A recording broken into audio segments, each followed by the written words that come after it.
Hello दोस्तों, दिल्ली में आदिलाबाद किला 14वीं शताब्दी में मोहम्मद बिन तुगलक द्वारा बनाया गया था और यह जहांपना शहर का एक बड़ा हिस्सा था। यह एक किला है जो दिल्ली के तुगलकाबाद किले के ठीक पास बनाया गया है। यह दिल्ली के आसपास बनाया गया चौथा किला है। आज इसमें ज्यादातर खंडर हैं, लेकिन यह लंबे समय तक एक बहुत शक्तिशाली स्थान रहा है। किला शहर के सबसे उल्लेखनीय हिस्सों में से एक था और इसका उपयोग लोगों को कई बाहरी प्रभावों से बचाने के लिए एक जगह के रूप में किया जाता था। वह भव्य महल जिसका उपयोग सम्राट से मिलने के लिए सार्वजनिक दर्शकों के लिए किया जाता था, वह अब नष्ट हो चुका है। आदिलाबाद किले के इस हिस्से के खंडर आज भी पाए जा सकते हैं। आदिलाबाद किले का निर्माण। आदिलाबाद किले ने तुगलकाबाद के राजसी किले की तुलना में एक बहुत छोटे किले के रूप में आकार लिया और धीरे धीरे आकार तब लिया जब शहर और इसके लोगों को परेशानी भरे हमलों से बचाने के लिए मजबूत दीवारें बनाई गई। विशाल दीवार के पूरा होने पर एक गढ़ महल का निर्माण किया गया जिसमें तुगलक वंश के शाही परिवार और शाही दरबारियों को रखा गया। आदिलाबाद किला तुगलकाबाद किले के प्रवेश द्वार से लगभग 1 किलोमीटर पूर्व में मेहरौली बदरपुर रोड के विपरीत दिशा में स्थित है।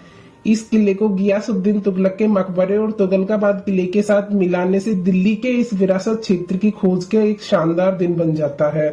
ऐसा माना जाता है कि आदिलाबाद का निर्माण गियासुद्दीन के बेटे मोहम्मद तुगलक ने किया था और किले तक पहुंचने पर आप इसके और उसके पिता द्वारा बनाए गए पास के तुगलकाबाद किले के बीच समानता स्पष्ट रूप से देख सकते हैं। दीवारें और बुर्ज निर्माण में लगभग समान है और कई मामलों में यह तुगलकाबाद किले का लघु संस्करण है।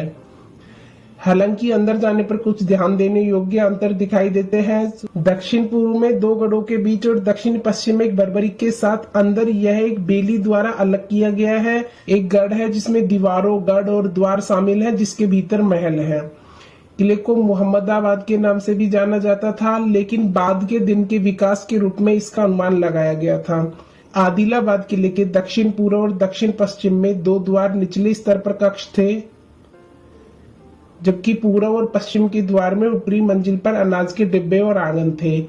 अन्य 2 शहर की दीवारों के साथ लिंक किए गए किलेबंदी की लंबाई 12 मीटर थी और इसकी लंबाई 8 किलोमीटर तक थी। यह एक छोटा किला जिसे नायिका कोट कहा जाता है।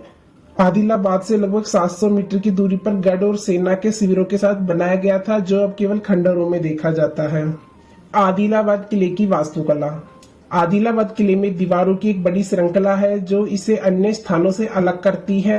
ऐसा माना जाता है कि जब इसे पहली बार बनाया गया था तो दीवारें कम से कम 12 मीटर मोटी और कम से कम 8 किलोमीटर लंबी थी। आदिलाबाद किले में प्रसिद्ध 1000 स्तंभों का महल है।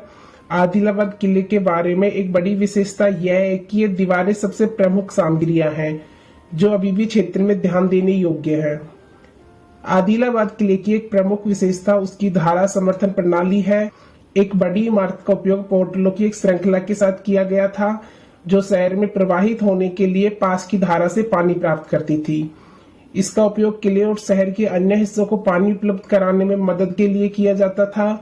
इस प्रणाली के कुछ अवशेष अभी भी पाए जा सकते हैं। इसके अलावा किले के चारों ओर एक बहुत ही दिलचस्प अष्टकोणीय इमारत स्थित है जिसे विजय मंडल के नाम से जाना जाता है। ऐसा माना जाता है कि यह शाही परिवार के सदस्यों के लिए एक बैठक स्थल के रूप में और जमीनी क्षेत्र में चीजों को अवलोकन करने के लिए एक निगरानी टावर के रूप में भी काम करता है। आदिलाबाद किला आज भी लोगों के भ्रमण के लिए खुला रहता है। दिल्ली के दक्षिणी छोर के ठीक आसपास स्थित है। पर्यटक कारों, बसों और ऑटो रिक्शा के माध्यम से इस स्थल तक पहुंच सकते हैं। इस किले में प्रवेश निःशुल्क है और इसे प्रतिदिन जनता को देखने के लिए खोला जाता है।